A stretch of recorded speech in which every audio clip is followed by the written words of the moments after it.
tall and proud, seeking love and harmony and just moving on up in unity. Changes start with us, with hope, respect, and trust.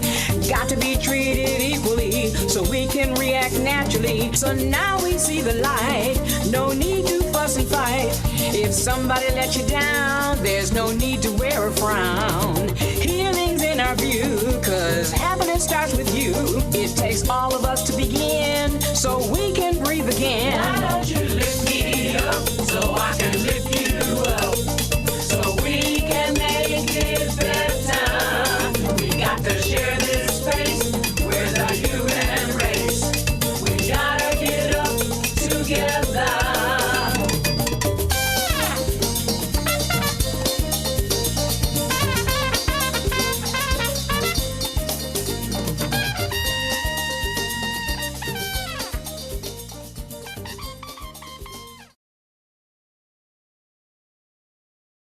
Morning. Woo, good morning, beautiful people. Happy Wet Wednesday.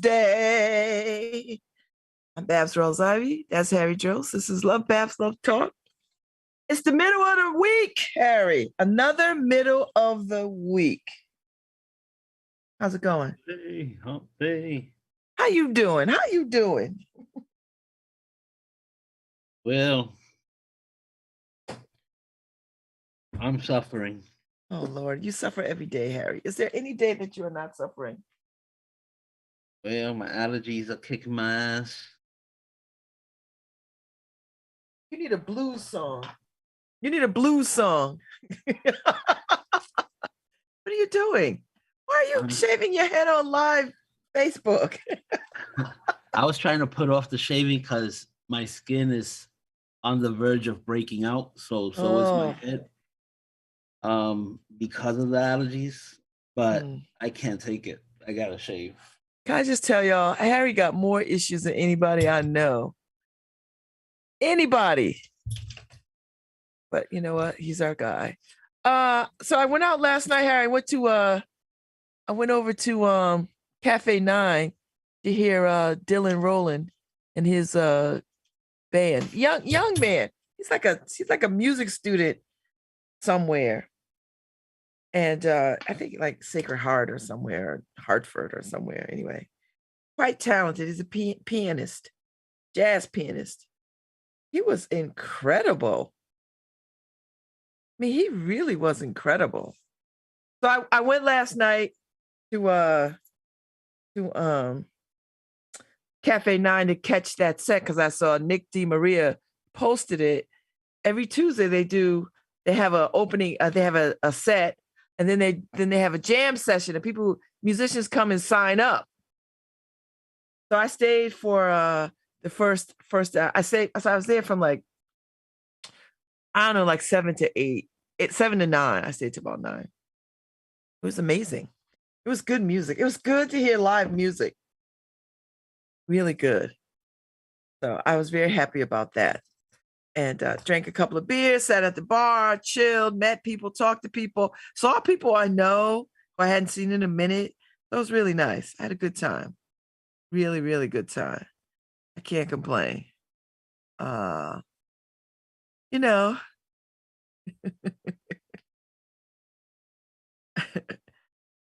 Glad you said it. So yeah, I mean, it was a good night. And I don't have anything tonight, but I am going to the Arts and Ideas Visionary Leadership Award, and it's back. You know, last year was virtual, and they gave it to the good doctor on the Obama team. Now she's on the Biden team. I'm sorry. Oh Lord, it'll come to me in a minute. It's easy to do that. Obama was in the news yesterday. Yeah, he was in the news yesterday. It was good to see him. But the woman I'm talking about is let me see. Dr. Marcella Nunez Smith. She was last year's visionary, but it was virtual. I missed it. But this year it's live and in person again. So it's nice. So it is back at the Omni, and they always put out a good spread, except that one year they tried to do some kind of vegan mess. It was awful. It was awful. And I get it, you It know. was vegan. They did a vegan luncheon. And I like vegan stuff, Harry, but they just didn't have enough. You know, it was like vegan food that was done up like, you know, like these Michelin restaurants. You know, you put a carrot on a plate, you come with some foam and another thing. I mean, it was just bleh. So I don't know what they're gonna do this year. But the years past, the food has always been really, really good. Really, really good. So I'm looking forward to going. It's been a while. Nice to be in the space. The Inner City News has a table. So I'll be at the table with my peoples. And I got a nice set of people. You know, I always try to ask people who I know who'll come and, you know, who'll actually show up and who will enjoy it, right? People who like being in the mix. I tend to just want to ask people who like being in the mix. There's a lot of people you can ask. They don't really like being in the mix. The people that are at my table, they like being in the mix of things. And I like that they like being in the mix of things because it makes me easier. It makes it easier for me to ask them. They like to roll. They like to go. So anyway, that's what I'm doing after I get off here. I'm going over there to hang out with the peoples. You know. That's my day. You know, I would have came if you invited me. Oh, Lord have mercy. I know. You know what, Harry? I knew I didn't want you to be caught in that traffic. You know, I'm always thinking about you, Harry. And you know how heavy my schedule is. You didn't want me to have to deal with the conflicts of going somewhere else, you know? Yeah. I listen, I'm always thinking about you, Harry. I'm always thinking about what is in your best interest. You know, that's how I'm a thinker. And I care. Be right back. I'm a caring person. My lighting looks terrible this morning. I don't know what it is. I don't know what it is. And it might be because I might have it on. It's not bright or I don't know. I don't know how people are perceiving it. Where okay, that's dark.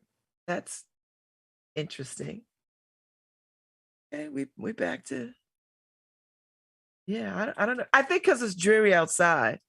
Because you know my desk sits right in front of a window, and so that natural light comes in. You know, I'm using my photography brain now because I've been taking a photography class, and all I talk about is lighting.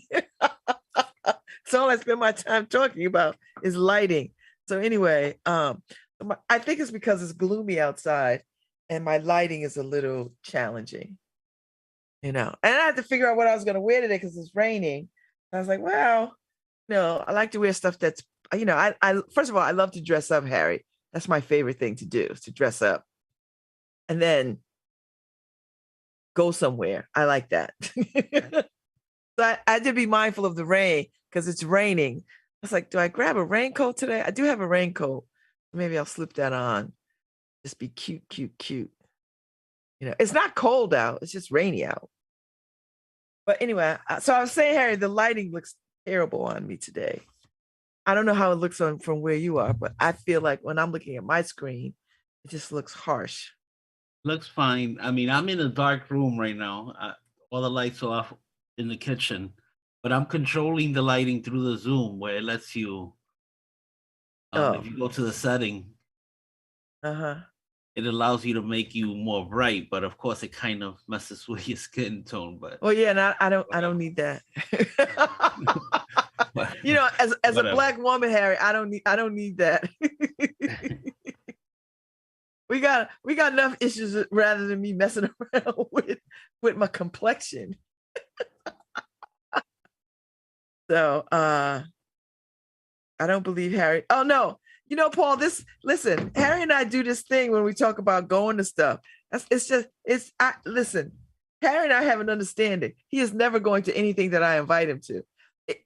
I think Harry would only come to my funeral, and then again, it has to be convenient. It has to be, you know, when nobody's there, maybe in the last 2 minutes. You know, it's sad, but I do. Yeah, you're right, because I do that with my family. I'm like, okay, from what time to what time?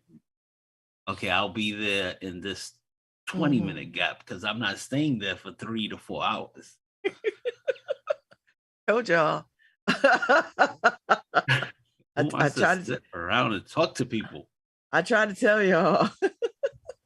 And Paul's just feeling bad because he invites me to nothing. Well, Not even he'd invite you to a anymore. Seder if he thought you'd show up. Oh, well. No, see, I know. You're not, so. No, but that's... Listen, we know, Harry. We know. That's deep. No, that's down deep.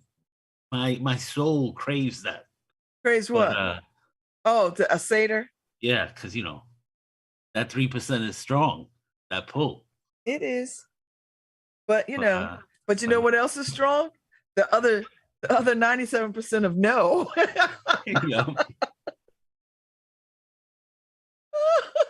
You know what? I love to watch people. I'm more of a spectator from afar. That's why this luncheon would be great, Harry, because you could sit at the table and just watch the whole room do its thing. Okay. Its thing. Yeah, I mean, it would be. It sounds great. Sounds great. Now, I loved going to, like, when I worked with the chamber, the Christmas parties and stuff like that, just because once people got drunk, there's nothing like white people dancing on the dance floor drunk. Leave the white peoples alone. Karen and I used to have a ball just watching everybody. Oh yeah, because they get it in. They get it in. And you get one or two who could really get it in for real. Like, they got some rhythm, but for the most part, they're a rhythmless nation. No shade. Word on the street. Courtney's ready. Already. Okay, no, let her come. Listen. Listen. I know it's been hard trying to get people, so I know. Hey, Courtney, my love. Good morning. I see them curls is flying in the rain. I know, you see how to come back. But today we're on Whaley Ave at the to-go station. You guys definitely recognize this. Right on Broadway. Oh yeah. They got like a little makeover. Yeah, I know. I'm like the to-go station. I forget the name it was before. But anywho, I'm here with Jack. Hello, how are you? This Hi, is my Jack. guest today. Very nice to meet you. So Jack, Welcome to LoveBabz, LoveTalk. Word on the street. I think the word on the street is right now it's a normal Wednesday in New Haven in terms of the weather. And the gas prices are pretty fucking expensive.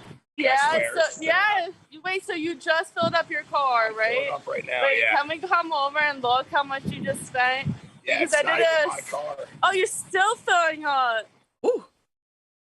What is he putting $1,000 in? I know. Wait, why did you do It's my girlfriend's car. So It's your girlfriend's car?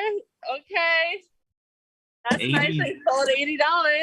80 for not even 20 gallons. Oh my God. Do you need a new girlfriend? Because listen. No, it's a girlfriend that I love very much. And so it's, sometimes I made some money the other day, so Oh, that's awesome. How long have you guys been together? 3 years. 3 years? 3 years, yeah. And you said you go to Yale, Yeah, right? I go to Yale, Did you guys meet at Yale? Yes, we did. Oh, freshman. So are you a junior now? I'm a junior, yeah. Ain't by freshman. Yeah. Yes, Okay. Yale kid. I never met anybody, a Yale student with a car. I didn't know there was such a thing. Sorry, I couldn't hear you. Oh, she said she's never met a Yale student who has a car, and honestly, I don't think I have either. Yeah, it's pretty hard to have a car unless you live off campus, and then you have somewhere to park it. But I mean, it's just fucking expensive no matter what you're doing. So Where do you live? I live on Lake Place. Is that literally right there? Literally right there, yeah. So tell me, like, what are the benefits of having a car then for you as a student? Oh, well, so, I mean, I play lacrosse, and the biggest thing is that we have practice every day at the different campus. So you have to drive back and forth, which is pretty helpful. But then, on days like this where you don't really want to walk to class, it's nice to be able to get a ride. Yeah. What are you studying? I'm an English major. An English major? Yes. What's your girlfriend's major? She's a history of medicine and sciences major. How did you guys meet? I'm just curious about the She's- love story. Wait. Before Courtney, before they get to that, let me step in the mommy role. What the hell are you gonna do with a history degree and an English degree? What y'all gonna do with that? So if you're really wondering, honestly, I have no fucking idea. But Okay, I didn't know either when I was in school. but I'm working in the lab at the Yale Med School right now. So it's in the neurosurgery department. So I'm hoping to either do something with that, go to med school maybe. But med school is a lot of school and a lot of money. So I think I'm just looking for a job in and around the medical field, medical research, which I know has literally nothing to do with English. But That's usually how it goes, though. Yeah, exactly. Yeah. Majors saying completely different. Yeah. What is your girlfriend want to be? She is probably going to work in finance. She worked for a company that invests in only companies that were started by women. So she did that for a little while, and now she's going to be something tangent to that. Okay. Yeah. And how did you guys meet? Just through friends. Yeah, just through friends. Yeah. Okay, so tell me, what have you been up to lately? So we are in the middle of our season right now. So we've been practicing every day and playing games every day. And school is definitely big. Just junior year, you have a lot of work. So I've been pretty much doing nothing but eating, sleeping, doing homework, and playing lacrosse. Now, do you work? Like, how can you afford the gas? I'm very fortunate that one, my parents help support me, and two, I worked during the summer and made a good amount of money during the summer. So it's a combination of those two things. Where do you work in the summer? So I worked for that lab in the summer. Oh, at the lab. Okay. School, Okay. yeah. Where is he from? Where are you from, young man? Where are you from? So I was born in Bedford, New York, and then I moved to the Bay Area in California. I spent 5 years in the Bay Area, and then I moved back for high school, and now I live in Stamford, Connecticut. Okay. And so do you like New Haven? I want to ask you, as a Yale student, do you feel safe in New Haven? Yes, I feel safe in New Haven. I don't ever feel in danger in New Haven. A lot of people I think my parents' generation, they had like some sort of stigma surrounding New Haven, and they would always kind of warn me about it. But then I got here, and it's a lot different than you think, because seeing people that you're not that you don't know very well doesn't necessarily mean that it's a dangerous place. Like I think in my years here, I've come to think of it as more my home than any of the other cities that I've lived in, just because I know it well. And I mean, like, I've never had a single problem with anyone in the city, and everyone's respectful and nice. And I think the residents of New Haven try really hard to support each other, and I really respect that.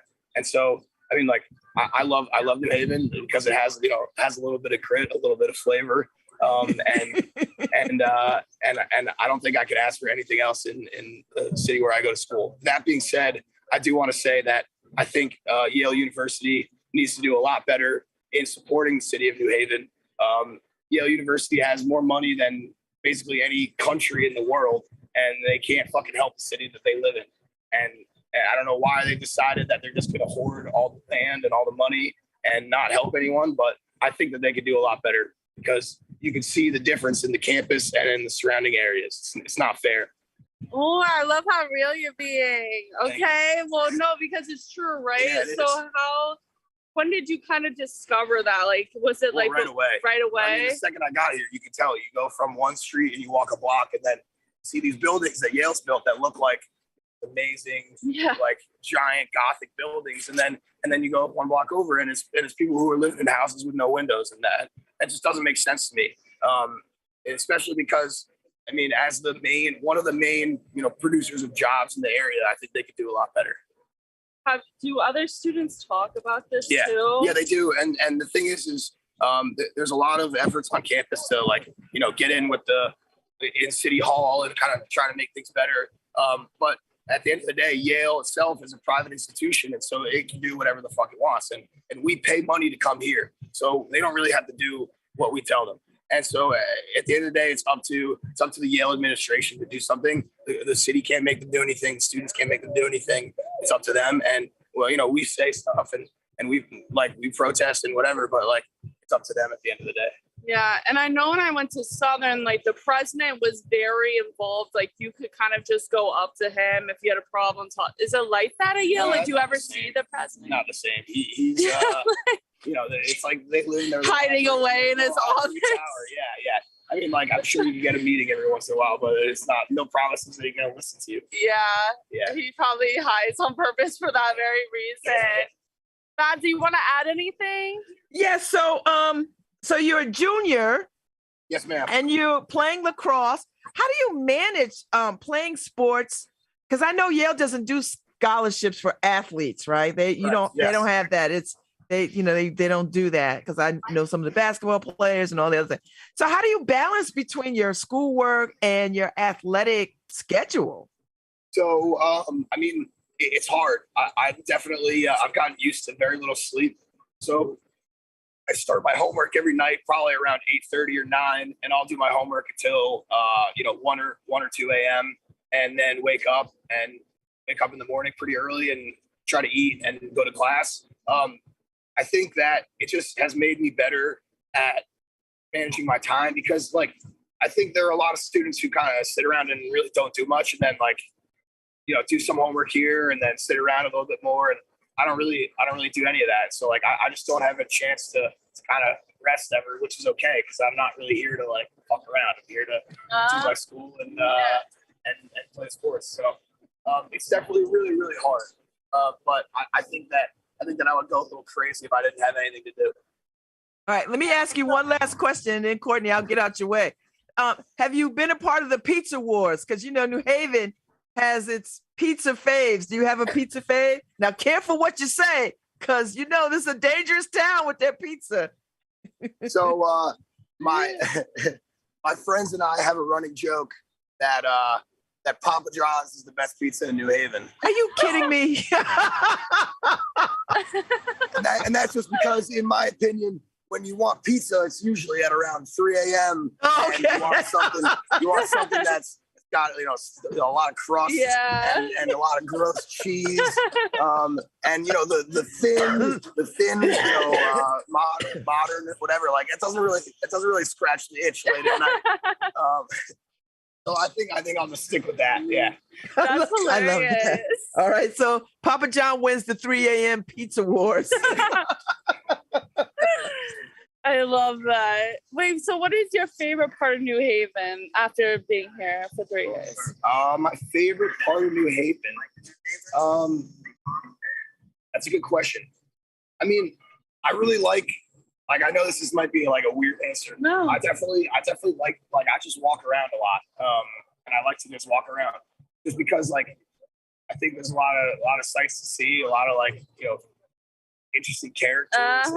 And so I just like walking around because you're never bored just walking around and listening and like hearing cars yell at each other, whatever. It's just and you moved here. You moved here straight from Cali? No. I spent a couple of years on the East Coast. Okay. High school, yeah. But once you got here and kind of saw, like you said, the characters were you like, oh my God, this is so different? Yeah. I mean, California, you get a little bit of that in San Francisco and whatever. But I've always been kind of a city rat. So I just like that it feels like a city, as opposed to like a small town or whatever. And I salute you for still walking around, even though you have a car, right? No, I this isn't mine. This isn't mine. I know, but I know it's your girlfriend's. But clearly you drive it too. So I mean, I feel like once people get a car, they don't always walk around the city as much. No, you gotta stretch the legs. Yeah. And all right. So do you think when you graduate, you'll stay in New Haven? I don't know. Maybe not. Maybe. I definitely like working at the med school, so hopefully I can have an opportunity to do that for a little bit longer. But I really have no idea. I'd definitely like to. I'd like to explore the world a little bit more. I've been I've been in America or on the East Coast for most of my life, so it would be good to move around a little bit if I got the opportunity. Yeah. Any last questions, guys? No, thank you so much for your candor and your time. I appreciate it. It's nice to talk to Yale students because because I know y'all are told not to spend too much time with the locals. So it's nice to sort of see you. No, thank you very much for the opportunity. I appreciate it. You guys are awesome. What are the rest of your plans for the day? I'm gonna go get some breakfast and then probably do some homework, and then I practice later. Yeah. Wait, how many classes, last thing, how many classes do you have? I take 4 classes right now. Oh, Yeah. okay. And is it 2 every day or? It's 2 of them meet once a week and 2 of them meet twice a week. Okay. Yeah. So And it's not where's that bad, breakfast but this it's a lot of work. morning? Where What's you that? having breakfast? Where you gonna go have breakfast at? Are you I'm gonna going go to the dining dorm? hall right there. Yeah, Okay, all right. there. Yeah, Forest Dining Hall. All right. Right. Well, thank you so much. Thank you very It was much. great meeting you. Thank you. Babz and Harry. Thank you, Courtney. Lovely conversation. No, I love it. Thank you. All right, see you soon. Stay dry. Oh, that was great, Harry. You know, we never get to talk to these Yale students. I mean, I do because I see them in committees and meetings, and you know, the ones that sort of have their hands in New Haven and the workings of New Haven. But just the regular students who just like come and go and are here. We don't get to see him. He was definitely using his English degree.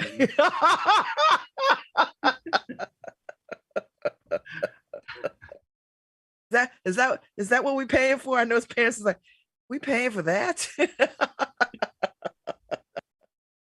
Wow, you know. Listen, he was keeping it real, and I appreciate it. Oh yeah.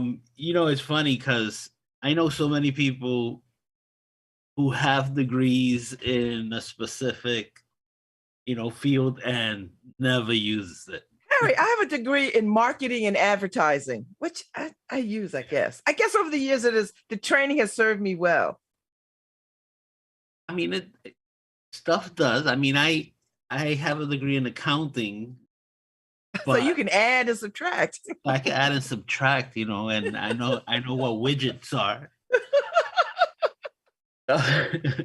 No, but I did do it for the first 12 years. I mean, So, that's a lot. Yeah. So Don't you think? Yeah, it was a lot. It was the most boring work ever. You know, accounting is not known for excitement unless you're embezzling money. I mean, unless you're Bernie Madoff. I mean, it's just not exciting. Just staring at numbers all day and no. But I'm surprised I did it that long. It was the simplest thing in the world. I will say that. I didn't understand why people had so much difficulty with it, but it was the simplest thing in the world because it's like you just said, it's adding and subtracting. Not geometry or anything like that. But it's amazing how, and it even happens in Yale where you're spending an arm and a leg, an arm, 2 legs, and an ear to go to Yale, and you come out and you don't use your degree. That's amazing. Oh, Paul, how did you pay for Yale? Did you have a scholarship? Did you have a scholarship? Oh, he can't answer me. I thought he would text, but He's listening. He's contemplating his answer because he doesn't want to tell you he used the profits from the weather machine.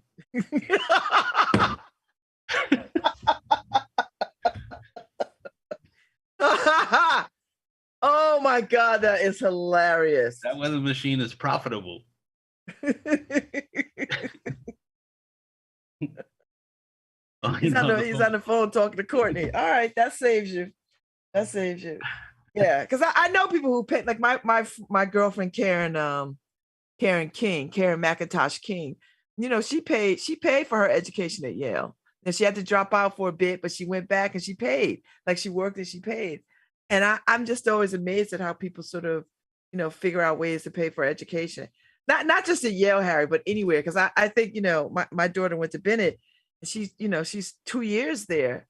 And then when the pandemic hit, she came back and she's going to transfer her credits over to Southern. But I mean, it was a little challenging to try to make those payments, you know. So God bless these kids. You know, and you know, as a parent and as a former college student myself, it's all right if you don't know what you want to do. You know what I mean, Harry? I think we have to allow people to sort of have some grace around that. Don't get crazy. Well, let me pump the brakes as a parent who had to take out loans. Oh, You're like, you better be sure. So my son, his degree is in graphic design, computer graphic design and everything. My daughter went to school to become a teacher. Both of them are project managers at different manufacturing companies right now. Okay. So they're both doing well, completely outside of both of their fields. And both of them are doing exactly the same job at different companies by chance. It's crazy. But whatever, I guess whatever makes you happy, right? Yeah. Yeah. Yeah. And I'm not sure if, it's kind of a lie what I'm about to say. Then why are you going to say it? I'm going to say it anyway. I was going to say, you really don't need a college degree. But to be honest, that college degree still gets you through the door. So even if you're not in the field, they go, oh, you have a degree. But it does get you through the door. Yeah. Yeah. Yeah. So yeah. Well. But of course, some of the most successful people dropped out of college, so a degree wasn't necessary. But of course, if you're creating something new and spectacular, then you don't need anything. Okay. We'll go with that. I'll go with that. So that you see Elon Musk's new move? That he bought Twitter. I mean, he's the highest stockholder in Twitter. Yeah, he's the highest stakeholder in Twitter, but is he going to burn Twitter down and then start some other stuff? Well, him and I are discussing that right now. Oh, okay. But so they put him on the board. Well, what you gonna do, Harry, when you're the majority stockholder? But here's the thing, right? If you're on the board, you can't own more than 15% of the company. Well, he don't own 15. He owns 9.8. Right, it's strategic though. If you put him on the board, he's not gonna buy more than 15%. Well, he can't buy more. Other people would have to sell their stock to him. They're not doing that. So he's the highest. He owns more stock than anybody. So that's pretty powerful, Harry. Yeah, there's plenty of Twitter stock available on the market.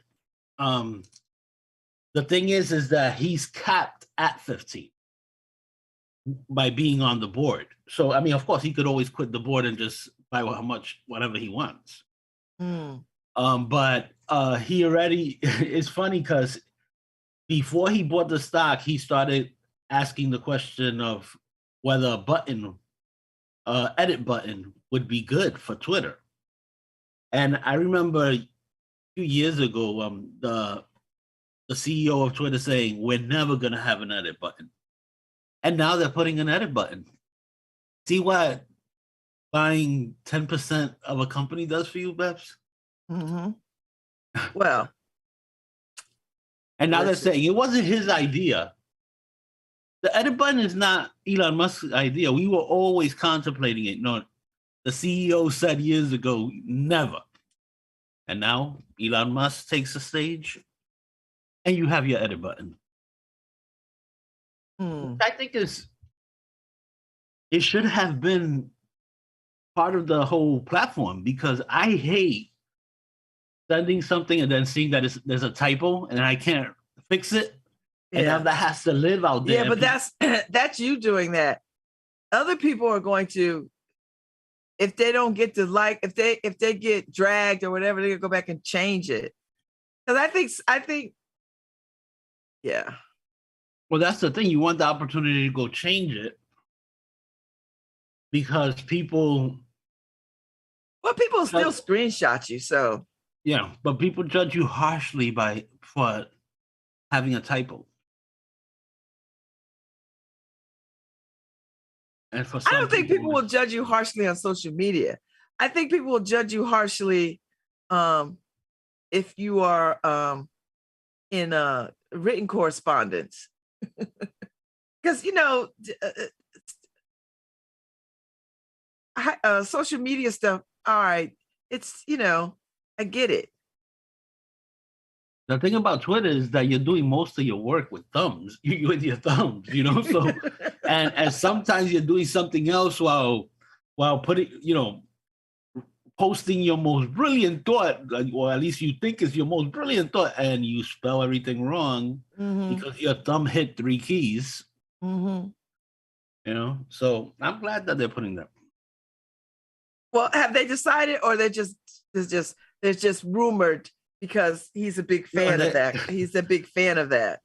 I think they decided they're going to test it. So yeah. We'll see. Yeah.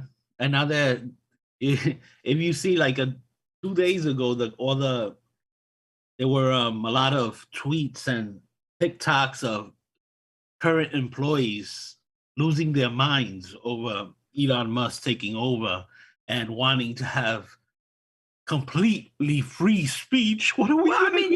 You know it's going to be problematic. I mean, people are going to be nervous. And what are we going to do with free speech? We'll see where it goes. Although we never actually censor or take the Chinese off the platforms. Twitter's never. They let them tweet whatever. They let the leader of Iran tweet whatever. They let everybody. It's the Americans that they've been, curtailing. So. Well, I will tell you this, what I learned yesterday, which I had no idea. I was listening to the news yesterday because my office, we have the news on all the time. I had no idea, Harry, that Russians and Chinese people and Indian people believe that Putin is actually liberating the Ukrainians from Nazis. And that in Mandarin, the Twitter feeds in Mandarin reflect that. Oh. The Chinese. You know what frightens me, Harry, is that you could just say anything in the world and there'll be people who will believe it and won't and just will trust that what you say to them is the truth. And maybe we all are like that on some levels, right? Like, with the people that we like and admire or trust or have faith in, if they tell us a thing, we'll believe a thing. You know what I mean? So why would they be any different? If their leaders say, I've spoken to the president, I've spoken to Putin, this is what he says, and then they throw some pictures, whatever the pictures are, Harry, and they say, Russia didn't do this, Ukrainians did this to make Russians look bad. And people believe it, Harry. How do you fight that? How do you see? This is my problem. This is the problem I had with Trump and the whole GOP. Same mess. You say whatever. How do you fight? You can't. What do you spend your time arguing that this is not true, or do you try to just keep the train moving and say, "Look, all right, I'm not going to convince you, but there's other people out here that know the truth, and I'm gonna just stay with the people who know the truth." You spend your time moving forward. You can't try to fact check everybody unless you have all the facts. And that's the thing. We all deal with confirmation bias. We read things that edify our point of views, right? So that's a totally different issue than the propaganda being sold by the Russian government. Now, the Chinese is China is an ally of Putin right now, and they both propagandize very well. The difference is now India. I haven't seen that India believes it right now. What India is doing? No, their people are getting it too. They're like, oh. I haven't seen that propaganda part in India. I know India is refusing not to buy Russian oil. They want to buy the Russian oil. Well, they can't, they need it. So they're saying, we're not going to suffer over somebody else's problem. That's why I've been reading of India. Now, China and Russia are two totally different monsters. You know, you're not worried about India invading you or trying to take over the world. You know, it's China and Russia. I've never heard that from India. I've never. No. They got a lot of issues. They just have a lot of issues. They're saying they got a lot of issues, and align themselves with them. You got the issues that they got. I don't understand why you align yourself with people who can't really help you. But because they have about 1.5 billion people, and their issue is that for them, they're going through the Industrial Revolution, right? So they don't understand why the rest of the world wants them to stop progressing just to punish Russia. They're like, hell no. We got too many people to take care of. We're not going down that. And I kind of get it because they got so many people. It's not like the United States is going to turn around and say, okay, we're going to, fill the gap that Russia, if you stop dealing with Russia, we're going to fill that gap. Nobody's doing that for them. So their people will suffer. And I get it. But China and Russia, you can't believe nothing their governments are selling you. I'm just And by the way, I think Russia is marking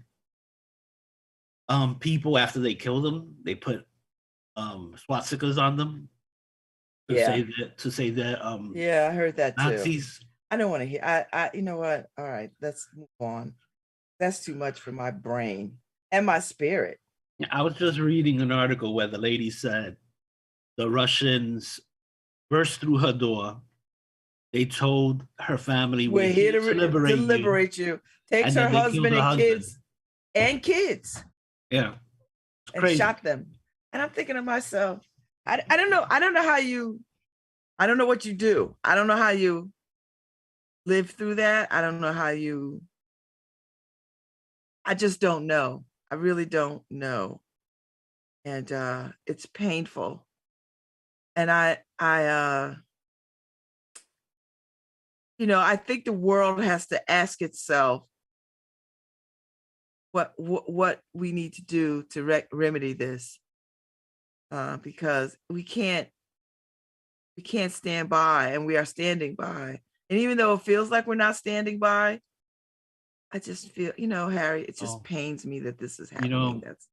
I think that's my point. That on MSNBC, on Morning Joe today, they had one of the strategists talking about, and this is the thing, you get different strategists on each channel, which is amazing, right? They having different ideas, and these guys are experienced people. Yeah, they're not like me and you, just like right. Going around talking. But they all have different ideas of what's happening. But this guy was saying that he thinks that Putin is now, in order to save face, he needs World War III. Because everything he planned has just been a disaster.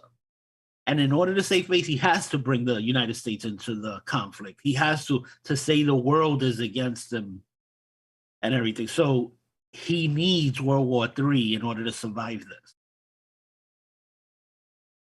So it's like, and I'm listening to the guy and I'm like, wow. And so is Putin this really strategic chess player? And that's his end goal, World War III. I'm not sure about that. There's no way for us to know this, but that's what that strategist was saying. So I don't know. I mean, there's a lot of scenarios out there, right? Like, yeah. I'm not even mad at them, right? Like, all right, that's a strategy. That's a strategy. That's a strategy. There's a lot of strategies out there. I don't know. I've had enough. I do know this. I've had hell of enough. I want him to go sit down somewhere.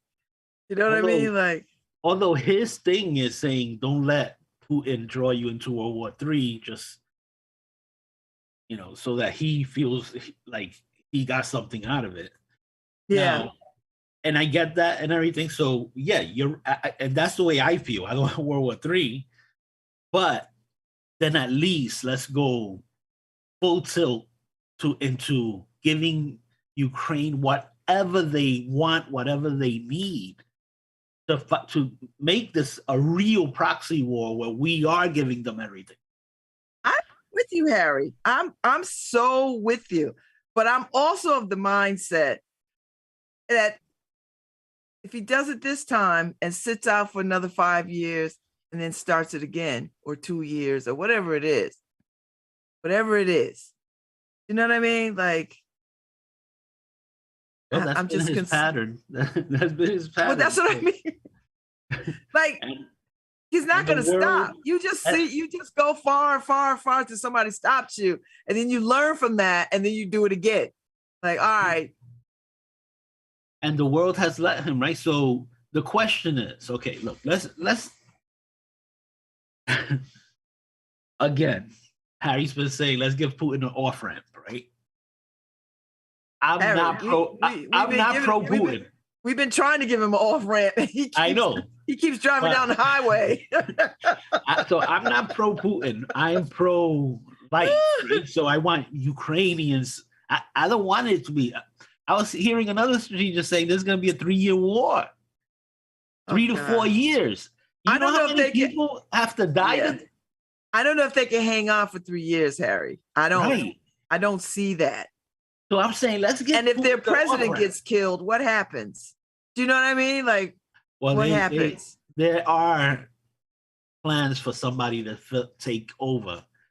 The United States, actually NATO, has been trying to get his second in command out of Ukraine in order to, preserve that line of leadership so that if the president dies, he takes over. Unfortunately or fortunately, or I don't know how to look at it, that guy ain't leaving no his leader's side. So no. So what are you gonna do? Yeah. Like what happens? Like how do you I don't know what they do. Harry, this is my stance. I know it's not very popular. I know you don't like it, but we're gonna have to call his bluff. Go in there and whoop some ass. That's it. I know. Because everybody's like, ooh, he's got nuclear weapons. All right, well, we got them too. So if we're gonna do this, let's do it and listen, everybody get to their synagogues and churches and make their prayers because this is about to go down. What's the blast area if they hit New York?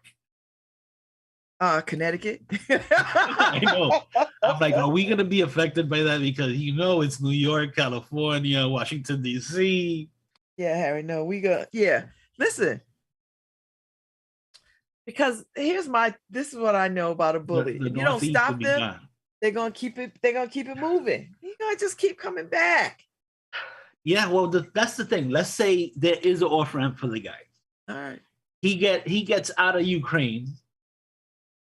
Does the world go back to normal? Does Europe go back to doing business with Putin? Do you start buying oil and gas from him all over again? Because and help them rebuild. Right? Do you do that? Do you? That's the thing. And by the way, when you look at the stock market and the trading of oil, Putin's actually made money in the last few months during the war. He's made more money because gas prices have gone up and people are still buying gas from him. The countries who have decided to stop buying gas, like the United States and Canada, that stuff doesn't take effect till June. So in the meantime, Putin is making tons of money with the high prices of oil, and everybody's still buying. So I mean, that's why when they announce again, more sanctions on Putin, what? He doesn't care. No, he's starting to care. Well, he doesn't. His money's not affected. Because listen, when your country start falling apart, and it is, you see the pictures of the grocery stores, Harry, and then people going to the store and there's nothing there. And they're like, well, what are we going to do? I mean, the cries from the people are going to get louder and louder and louder. I mean, you can ignore them now and say to everybody, suck it up. But at some point, you're going to have to say, they're going to say to you, we can't suck it up. We are hurting. And if you're a leader, this is what I mean. He's a poor leader. I don't understand these dictators who don't concern themselves with building their country to the best of its ability. Like they rather grind people. Oh, we got to do our PSA. Yeah. Well, the difference, I mean, of course, Putin's a horrible leader, but he thinks that his people have what it takes to suffer through this. Well, yeah, because they've been suffering. Yeah. They all had to suffering. He's like, we know how to suffer. You like, guys we've are been weak. here before. Y'all know how to suffer. Yeah. You know how to I'm suffer. New Haven Health Director Maritza Babz. If you or your family have COVID-19 symptoms or think you were exposed to someone with COVID, quarantine, stay home, and get tested on day 5 if possible. If you have COVID, isolate, wear a mask, vaccinate, get boosted, and test it as needed. Those are the best ways to stop the spread of COVID. At this time, we are vaccinating everyone ages 5 and up. Stay safe, New Haven, for all of us. Yeah. Hi, this is Babz Rawls-Ivy from New Haven, Connecticut, and you're listening to WNHHLP 103.5 FM, streaming live at newhavenindependent.org. But yeah, so he's expecting that the world is going to suffer more than his, they'll give in because we're all weak. His people could suffer. I'm with President Zelensky. NATO should just disband. If they're not going to recognize, if they're going to drag their feet on this whole war crimes thing, then what are they even doing? Shut up. Disband. Don't even say there's a NATO, because clearly you are seeing, and these Ukrainian people are not killing themselves and writing swastikas on themselves. They're not doing that. Up until a month ago, these people were sitting in cafes, drinking lattes and strolling their kids. They're not interested in Russia and being Russian and all this other kind of mess. I don't understand why these dictators don't understand. People don't like them. Like there's another way of life, and they want a part of it. These damn dictators get on my nerves with this level of I'm gonna grind my people under my thumb. Why? Why wouldn't you invest in your country, make your people the best that they could be intellectually, socially, physically, mentally, economically, developmentally, all the things, instead of grinding them to the ground? Oh, everybody makes 10,000 rubles. What is that? Oh, the reason he does this is because he thinks the United States is weak with all of its freedom. Okay, So- you could think that. You could think that. So he's okay. like, my people are not gonna get like that. I'm gonna teach them suffering. Okay, how's that working? So you marching on other countries because your country is what now? Like these people left the Soviet Union 30-something years ago. Let them be who they are. Stop it. That was yesterday for Putin. I He know. feels I know. that the Soviet Union falling. He feels that I know, Harry. to I the know. cause. So that's I watched a whole little documentary on his rise. He was in it deep. So he feels like this is a personal mission. I was like, okay.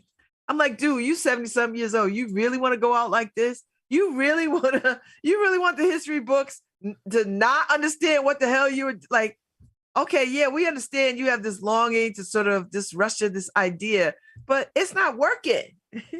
And you are grounding your people to a pulp. That's how you want to be remembered? You want to be that guy? You're way off base. What history books? Because he's already written. He's already written his history books and he won. Way off base here. All right. And I see the Russian intellectuals, Harry, getting out of Dodge. Well, you know the people that, you know, the intellects, you know, the ones who know a thing. They out. And there's some exiled oligarchs who he's pushed out the country who are saying, we have to take him down. So yeah, it's coming. It's pot's boiling. I mean, it's like sometimes you think it's like a frog, you know, when you're boiling a frog, that the frog just sits there, it doesn't know it's dying. You know, sometimes you think that's how some people live. It's like, do you know what's happening to you around you? It's like the people who were in Chernobyl. Do you know what's happening? You're in the pot, bro.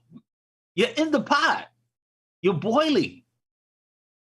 So I mean, it's sad. But look, they have sanctions, new sanctions. So they're gonna sanction Putin's daughters, who he doesn't talk to. So they're sanctioning his daughters. Listen, everybody gotta get some of this heat. He doesn't talk to his kids. And now they're going, what the hell? Who are we gonna complain to? Because Dad doesn't talk to us. But I mean, go ahead, keep going with the sanctions. I mean, it's just gonna affect everybody else around him. Putin is living the life. He's living the life. He's social distancing to the 10th power. Let's come back over to America. You know, this whole Ketanji Brown Jackson nomination with these. Who is Senator Cotton, Harry? Why is he so unbelievably stupid? Tom Cotton.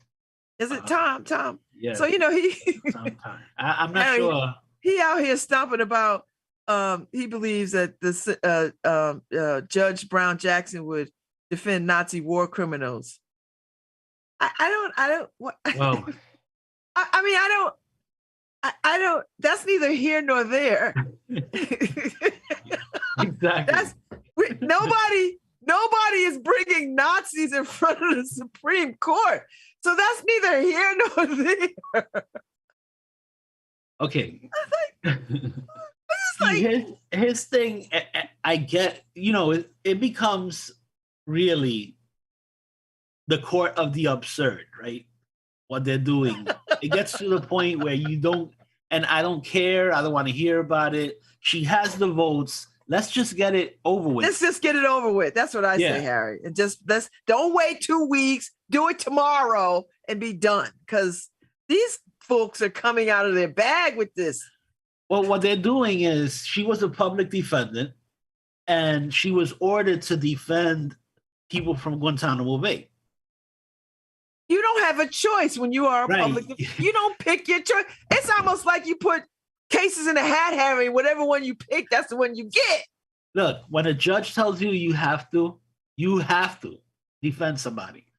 So it's all a game. It's a shell game with and under the shells are snippets of information that are engineered to, you know, basically taint any good information that you get from whatever nominee. And all the sides do it. And it gets tiring. I'm too tired for something that's already decided. It's a losing battle. So why fight it? It makes no sense. So let's just pass on. I mean, listen, if they would just listen to us, this country would run so much smoother. So much smoother. It's ridiculous. Everyone deserves a fair defense. Of course they do. I'm reading Angel's comment. Of course they do. Everybody, even, by the way, even the Nazi, if they bring him forth, if a Nazi shows up in America, he gets a lawyer. He does, because that is the foundation of what we say freedom is about. That you have the right to representation. Yes. That's a fundamental basic of what we say we believe in. And why wouldn't you have? Why are we in the business of railroading people? I mean, yeah, we are, because there's too many people sitting in jails now. Too many people have gone to death row now. So yeah, we are in the business of that. But it looks like we are trying to not be in the business of that as much as we used to be in the business of that. But even if it's, look, forget that she was a public defender. Forget all of that stuff. It's on her own free will that she decides, I'm going to defend this person because no other lawyer is going to take this case. So I'm going to do my civic duty here and live up to our Constitution. There you go. And what's more American than that? That's it. Because if we're not doing that, guess where you belong? Russia, China, India, Russia. North Dakota. I mean, not North Korea. North Dakota too, but no. No, you know what? Let me tell you, I don't want to be. I don't. You could threaten me with Russia. I'll do whatever you want. I ain't going to Chernobyl. I ain't digging trenches in Chernobyl. Poor people. Oh my God! Imagine serving a leader like that sends you to dig trenches in Chernobyl. No, but I will tell you this. Let me tell you this, Harry. You know Robert Smalls, who was born April 5th, 1839, and died February 23rd, 1915. He was an American politician, a publisher, businessman, and a maritime pilot. He was born into slavery in Beaufort, South Carolina, and he freed himself, his crew, and their families during the American Civil War by commandeering a Confederate transport ship, the CSS Planter, in Charleston Harbor, May 13th, 1862, and sailing it from Confederate-controlled waters of the harbor to the U.S. blockade that surrounded it. He then piloted the ship to the Union-controlled enclave in Beaufort Port Royal Hilton Head area, where it became a Union warship. His example and persuasion helped convince President Abraham to accept African-American soldiers into the Union Army. That was Robert Smalls.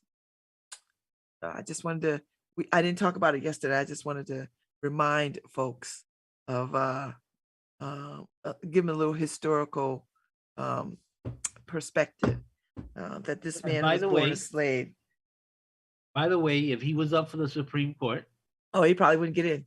They would say he stole the plane. He was the ship. The ship. They would say he stole it. So you see, this is the thing, that it gets to the point as the court of the absurd, but judging the stupidest things. I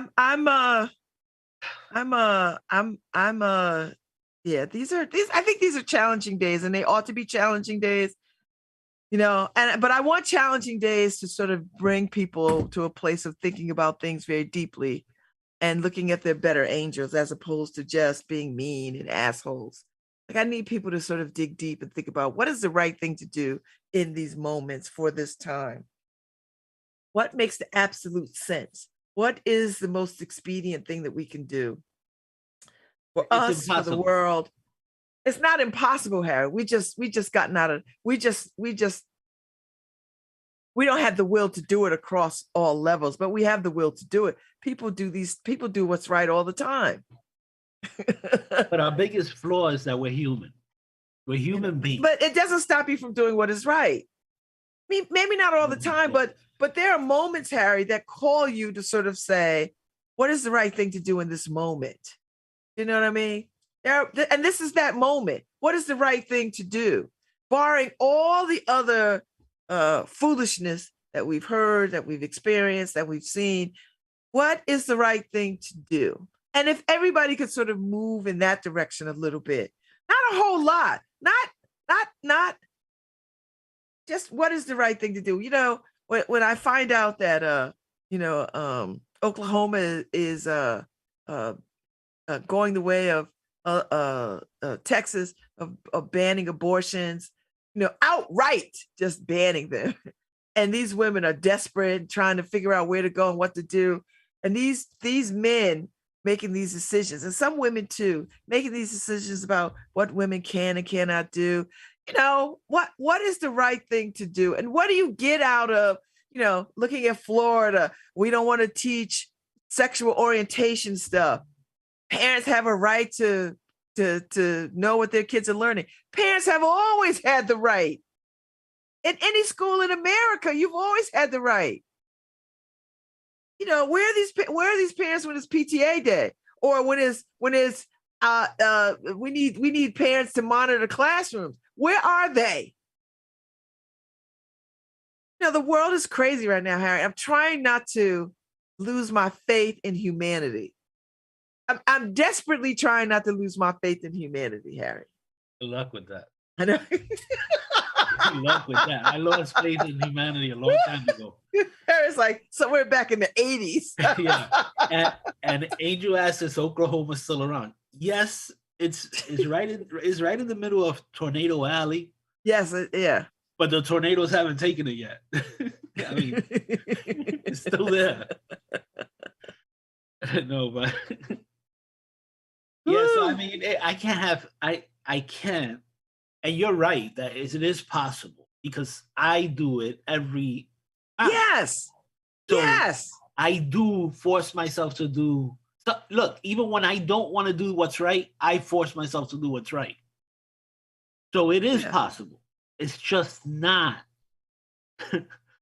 It's not the norm. It's not very probable. So I know. It's just people have to. You say look inside for their better angels.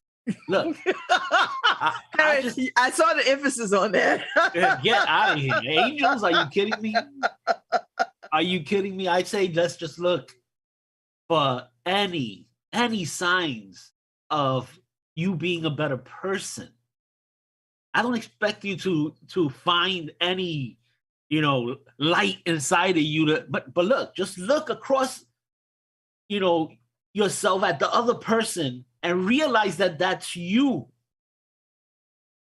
So it's that simple. I would never do to a person what I don't want done to me.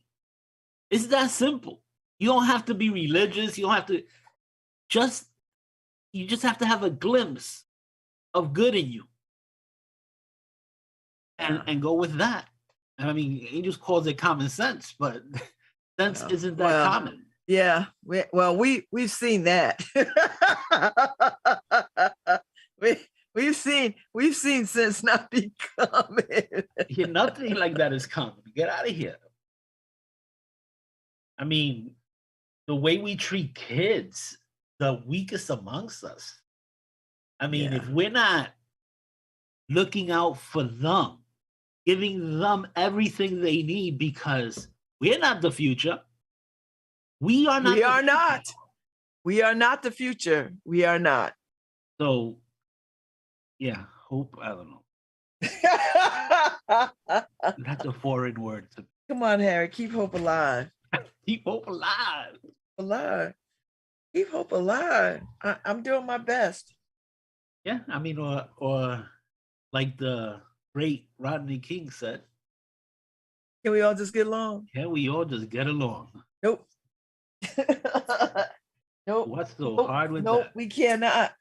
For some reason, we can't. I don't know what that is. And it's you know, growing more and more absurd every day. Yeah. So, and you know, here's the thing. What I know though, Harry, this too will pass, right? Like we'll get back to a place where things seem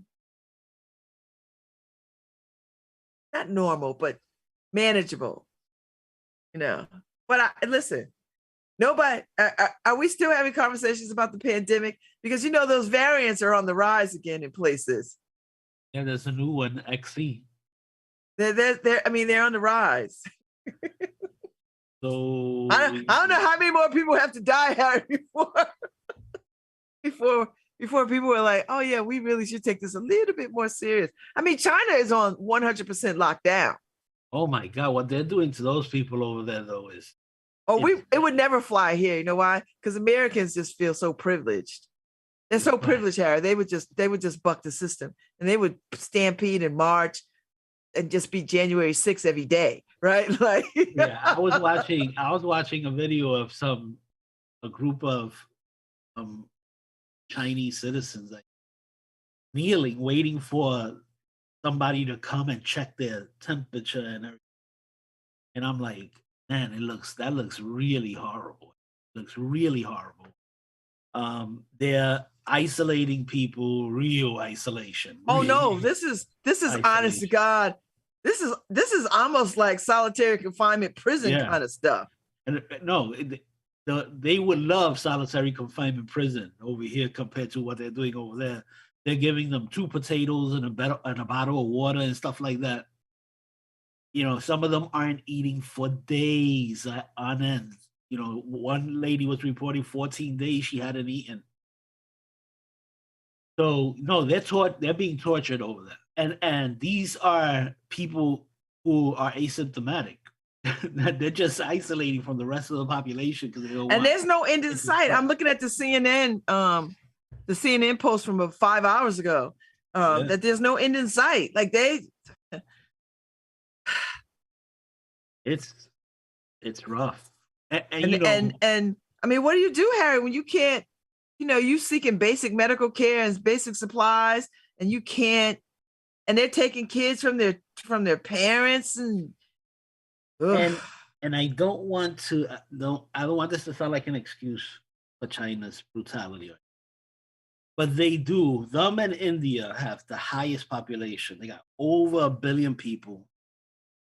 I think 1.3 in China or something like that. So there's no way for them to actually control COVID if it hits. So that's why they're trying to pull the people out of the population. It's the wrong thing to do the way they're doing it. But it's imagine, Babz, we have 330 million people in America, and we can't control the 330. They have 1 billion more than us. Yeah. So, and they're communists, they're dictatorships, so they do things differently. Yeah. I mean, they've separated children from their parents and put them in isolation wards. And I was like, well, how long can you keep this up? Like, I mean, and it's not working. So like, or is it working? I don't know. What? No, it's not. It's still spreading. I mean, but that's the thing. We've learned that it's ebbs and flows, right? So it dips and it comes back until we get rid of this thing, and we may never get rid of it. It may live with us, and you have to take the vaccine, and you have to the way we control the flu. So it's just that reality. And people still die from the flu, like lots and lots and lots of people. Thousands of people, hundreds of thousands of people die from the flu all the time. I think it's about, before COVID, it was about 30 to 60,000 a year would die from the flu. So yeah, we never cured the flu. You get a vaccine and that helps you out. A lot of us don't get the flu shot. So it's a learning process. It's funny. And a learning process. Meanwhile, back at the morgue. Yeah, it's a learning process. I mean, how long have we had vaccines? I think I got to look it up. I think it was 18 something, right? Vaccine. Yeah, it was a Black man who discovered vaccine, the process of a vaccine. It was a Black man. So history of vaccine. And they wanted to kick his ass all the time, Harry, because they're like, nah. He's like, no, this really works. No. Wow. So this is the real history of vaccine. This 1796 was the first world's first vaccination. Yeah. A lot of stuff. Wow, it goes all the way back. In the year 910, I guess but measles and smallpox were described as separate viruses. Wow, we've been dealing with stuff. So imagine, Babz, you have measles and smallpox in the beginning of time for us here, and we still don't know that vaccines work, right? So it kills off a whole bunch of people. We eventually get vaccines for it, and some people still hate vaccines. I don't get it. I don't get it either. Edward Jenner was the first to test a method to protect against smallpox in a scientific manner. And he did his study in 1796. And although he did not invent this method, he is often considered the father of vaccines because of his scientific approach. I mean, I think there's lessons here to be learned. Because they're just going to keep coming, Harry. Like, it's not the end of like, these things are going to keep on plaguing us because there's so many people in the world and things just mutate and change. And you look at what it's doing to China right now, but I think it's really the Chinese government is worse than and what it did to India. That's another thing about India. They suffered greatly with COVID. And I think they're still suffering. And right. So in the midst of their suffering, this is why they didn't want to let go of that Russian oil. And they keep building coal plants too. Like I said, they're in the midst of their industrial revolution. So they're like, hold up, you guys, get to do whatever you want. You're way ahead of us, and now you're telling us to. Yeah, and you know why we're way ahead of you? So we can tell you, coal mines is not the answer. Right. Well, so they're like, we're here to tell you, we've done it, been there, done that. It's not the answer. I know you want I know you want to come along, you want to prosper as a country, but this is not the way. Go back to the drawing board. If y'all showed up at the table a little more often and paid attention to other people's news, then you could, be on the cutting edge of some good stuff.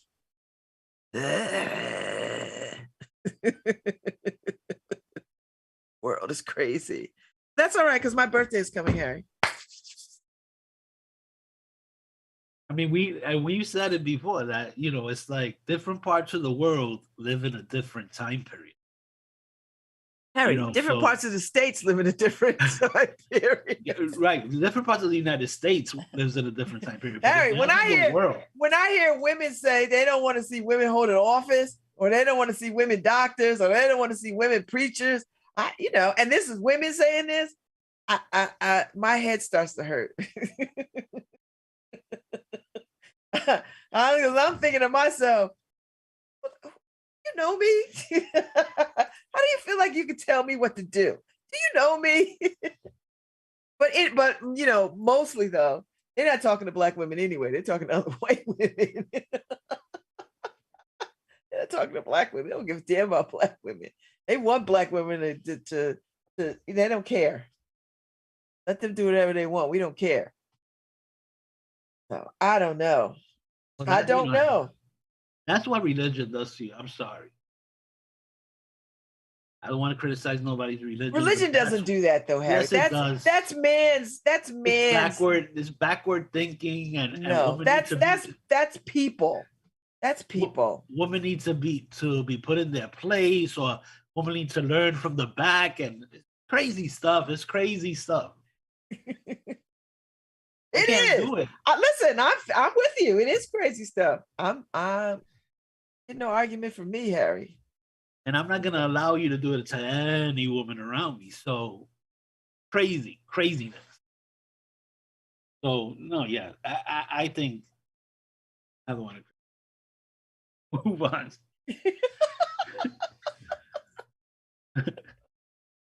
I can't do it. I feel you. I feel everything about it. I feel you. So Obama looked spectacular yesterday. Oh, I know. Harry, did you see? He looked, you know what? Because he back at the house chilling. He looked relaxed. Yeah. He's like, this is not my problem. Don't ask me nothing about nothing. I'm just here to celebrate because Joe called me. He's my boy. It's nice to be here. I've been here 5 years. I'm not coming back for another 5 years. I know they put the song, "You down with OPP?" He said, "Cut the song." No, I ain't down with nobody's problems. I'm good. I'm living the life. Look, if you remember Obama's last year, he looked like he had aged 20 years. Well, you know what? All presidents look like that. Because that job is a hard job, Harry. I don't care. I don't care who you are. Oh yeah, but I'm saying compared to yesterday, the only thing that looked old on him is the salt and pepper in his hair. Obama looked 40 years old. Yeah. He's a good-looking man. I mean, we're the same age. He's a good-looking man. And he's in good shape, too. You know, seeing him running them swim trunks across the beaches in Hawaii was a thirst trap. And like, ooh wee. Yeah, I don't know about ooh wee. But no, so he looked really relaxed and he held court. It was just like he was back in the White House. Like, you know, it was like, and people were genuinely glad to see him, which was nice. It is because, and he was making jokes. He's like, "Oh, I hear there's a cat running around here." Yeah. Their dog died. Their dog died.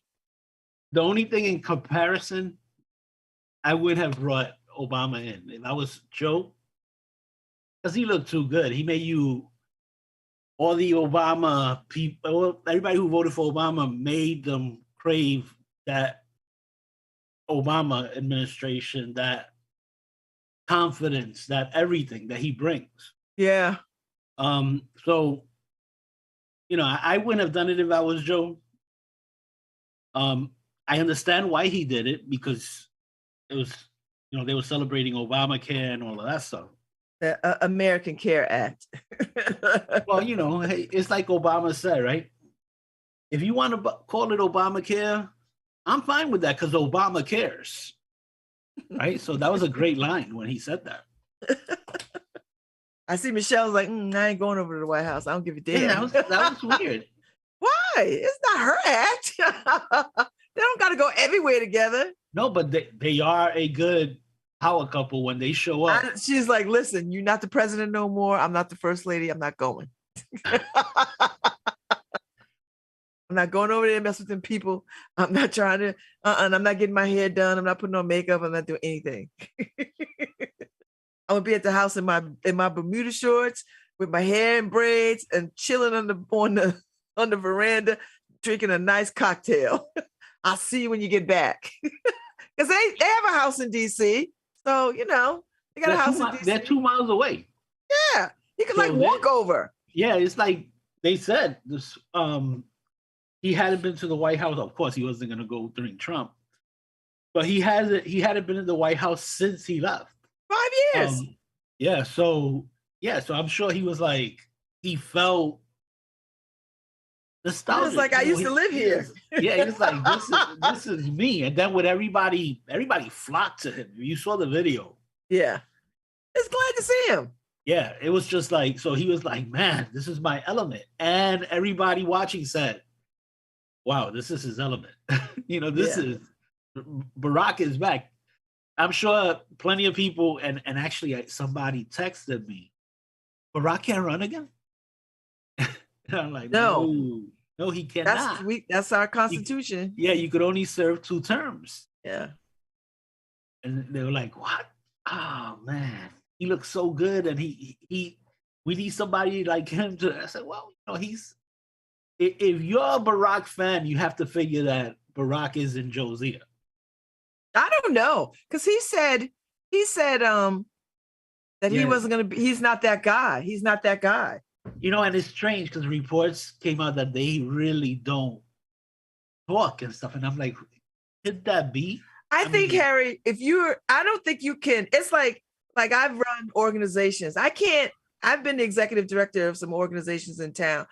And when I left or got other jobs or whatever, I can't go back to that organization and tell that executive director anything. And you really don't want that executive director calling you with concerns or whatever, because that's not a good transition of power or abilities. Listen, you got the job now. It's your job. And the American people trusted you to do this. You do it. Don't call me for nothing. You know, it's different though, Babz. Nope. You're leader of the free world. I know you can't do it. I mean, you can ask, like you could, I'm sure he's had conversation with past presidents. I'm sure he's had conversation with George Bush, Bill Clinton, hey, I remember when you had this issue with them, what did you glean from that? Or I remember when you had this issue with this person, any words you could tell me about that? So it has to be him reaching out. You can't. Yeah, no, you can't be like, listen, if I were you, this is what I would do. You're like, listen, Joe, come in. You see how I'm controlling this room? and there were a couple of videos of the group around Obama and Joe on the outside. And it looks so weak. That's why I say I would never have done it, because you know how the room was going to react. I didn't think the room looked weak, because I think this was an appropriate thing. And I thought Biden looked very like, listen, people really miss him. Let me allow him this moment. Like, I don't need to be in this moment. Like, I don't need to be like pressing up against getting into photos too. I could just be right. I'm the president. I'm not trying to be the president. I'm already the president. So I'm gonna let the former president have this moment, because he hadn't been here for 5 years. Have this moment. Let people see you. Hey, how you doing?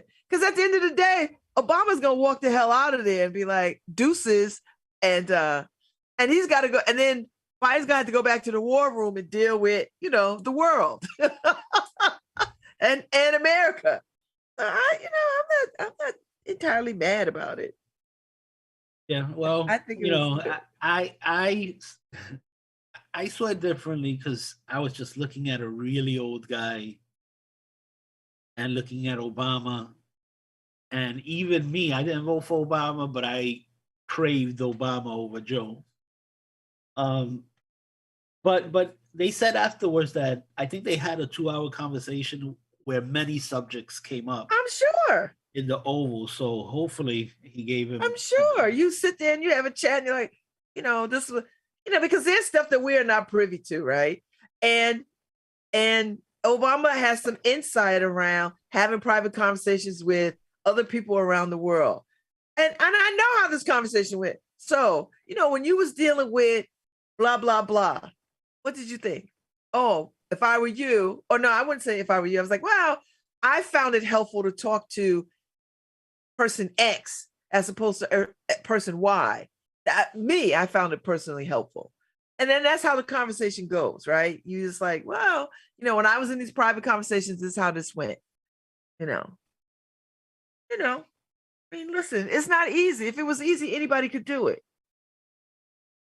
Although 4 years ago, anybody did just do it. And it was a disaster for the world and for the country. And not to be repeated again. But it is what it is, and we move forward. We move forward. Sometimes we need these hiccups in history to sort of remind us of just how good things can be and just how bad things can get. So if we're not careful and if we're not woke, so to speak.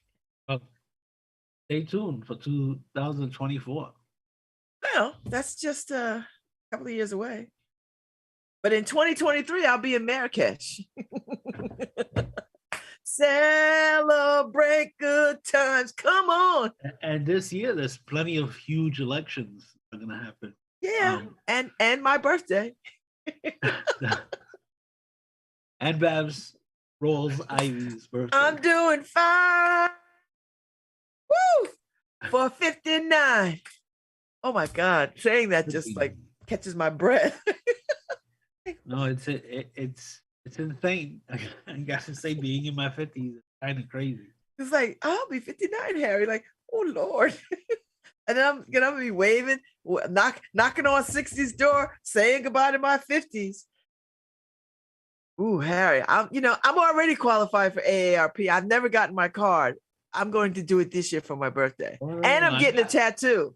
I got mine. I didn't get mine. I should have gotten it when I was 50. And I didn't because I just felt some kind of way. But I'm going to get it now because I'm like, you know what? It's time. Let me stop. Let me just get the damn thing. But you have to actually look. I got it. I got it for 2 years now. But I don't use it. I have to start using. Harry, you got to go out.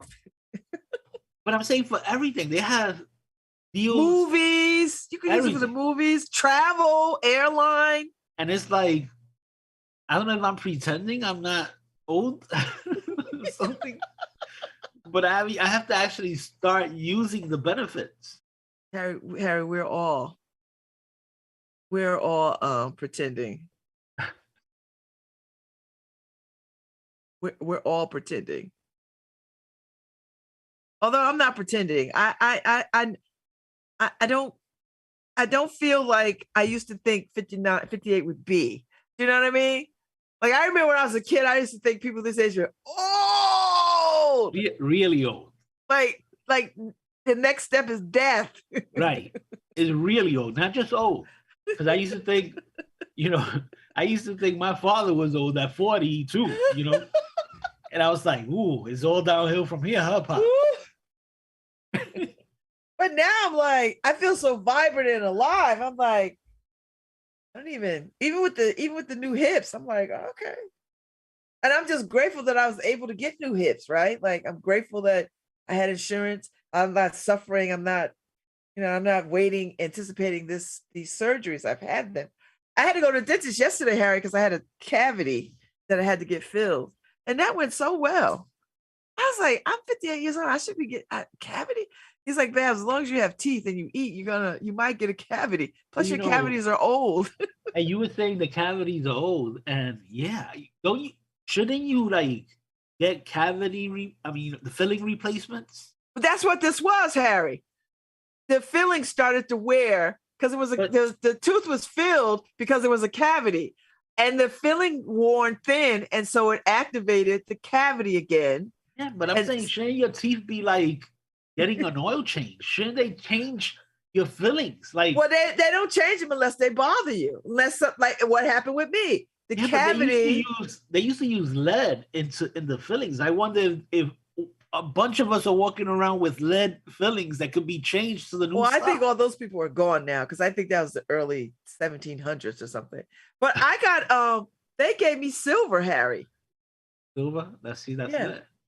Because normally, they were like, it's way in the back, and silver works better for this kind of cavity. I was like, oh, I did not know that. Yeah, I'm gonna call and see if I could get mine. But you see, for me, you have to do it all in one sitting. You can't, like when I go get my teeth cleaned, they go, oh, you need to come back because you may have a cavity. So you need to check me right now because Harry's not coming back for another 6 months. Why would you put yourself in that position? I don't understand that. I don't like it. It's like when you go to a mechanic. But you like your teeth, don't you? I mean, do you enjoy your teeth, Harry? I'm just asking. I'm asking for the listening audience. but it's like when you go to a mechanic because you got a slow leak and they come up with 20 different things that you need to change. You're like, no. Let's deal with the slow leak and, we'll deal with the other stuff later. That's what I do. I tell them, book me an appointment for a cleaning and a sit with the doctor, the dentist, because I'm not coming back. You have to do everything all in one shot for me.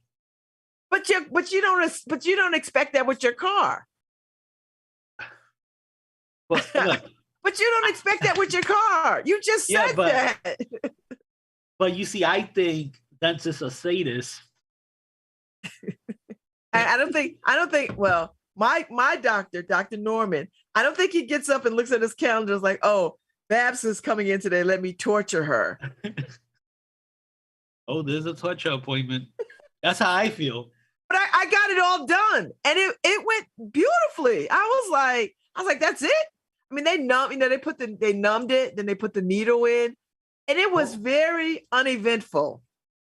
You know what bothered me? The grinding of when they take the old fill and they grind, and that got on my nerves. They need to learn how to make dental stuff quiet. I think that's part of the problem, Harry. It's that noise that be fine with terrorizes you.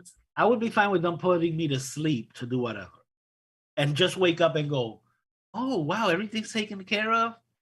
Because I hate dentists. I know, but Harry, do you know how expensive that would be to get under anesthesia? They'd have to hire an anesthesiologist for every time. Paul is in the dentist today for an emergency thing. So, why? What happened? Filling fell out, or tooth not a chips? filling. I think what do you call the crown? A crown or something like that. Crown got loose or something. But your teeth. I'm telling you, the dentist and the gynecologist are very invasive. Yeah, you know, But you know what, Harry? I like my coochie and I like my teeth. I could never have been a woman. Never. Harry, you get your prostate checked. There's just no way. I haven't done that in quite a few years. That's my doctor's fault, by the way, because they know I'm so uncomfortable with the process that they let me slide on it. And you know what? You know what will make you uncomfortable? Chemotherapy and death. Yeah, that sounds rough. Yeah. As my dear friend Roger Van is going through right now, and same reason you just gave. I don't like it, so he didn't do it. Just saying. You know what? My doctor's forcing my hand. I just got a message from CVS. They should. That's right. We're not going to fill your prescription until you bring your ass in here. Oh no, I've gotten those too, Harry. And I was like, oh. So now I have to make an appointment. See what I mean? They say this, all of them. But it is trying to help you live long and prosper. You do want to live long and prosper, don't you? Yeah, that sounds like a good deal. You want to be able to dance at Daisy's wedding, Bella's wedding. Only if I have my wits. So Harry, where are your wits going? I have to be able to think as fast as I think. If not, you'll be fine. You don't have dementia or anything in your family, do you? Your mother is still alive, for God's sake, and lives on her own. Yeah. And my mother is quick as a whip. She's just so you got that. But your father died from what? Colon cancer? Colon cancer. Mm-hmm. I have to say, I think my grandmother, she lived into her 90s, but I think the final year she had dementia. But I think it was old age. Hit me early. Hopefully. No, I don't think so. I do think you need to go get a full checkup, though. That's FYI. Well, I think you need to do that. My doctor's saying no more virtual until I come in. Yeah. I have to come in. I like the virtual. Yeah, I know you like it, Harry. You know why? Because hit your invasive. ass in the doctor. It's less invasive. but let me tell you, I think women are troopers. There's just no way I would prop my ass up to do any of the stuff you do. Yeah, if you want to live long, you do. Ooh, or suffer. If you want to live long, you will. Or as a woman, suffer the amount of blood loss you guys go through every month. Not me. I'm in menopause. I've been in menopause since 55. Now. Well, now. But you suffered major blood loss. It's amazing that women haven't burned down the world. I'm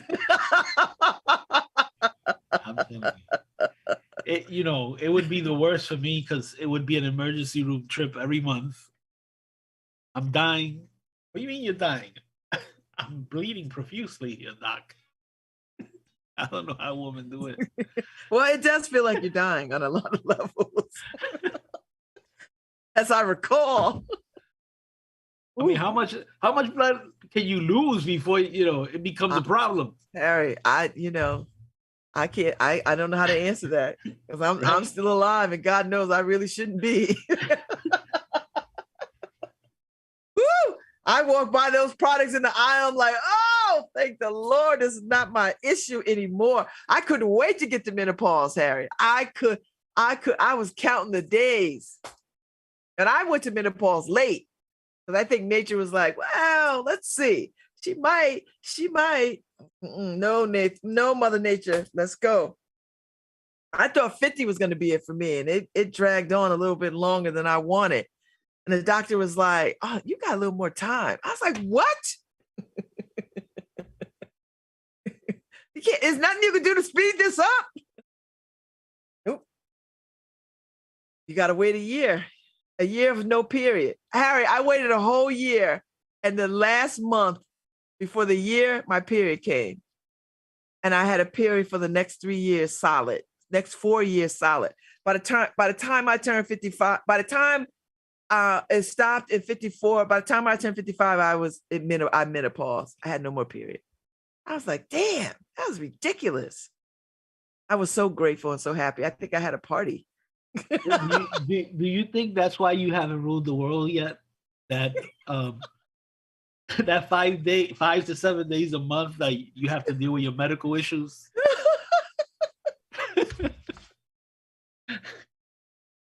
A woman would rule the world if it wasn't for that 5 days. Oh, we'll do it in spite of it. You just know those 5 days is critical. Let's keep a lot of bourbon around the house. 5 days. We'll get through it.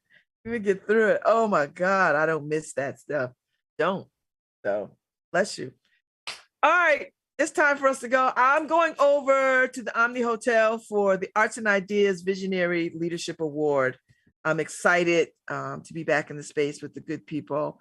The woman that's getting the award is a filmmaker. Let me pull it up before we go real quick. I could tell you her name. Her name is Sarah Karimi. And she is an independent filmmaker, and she is an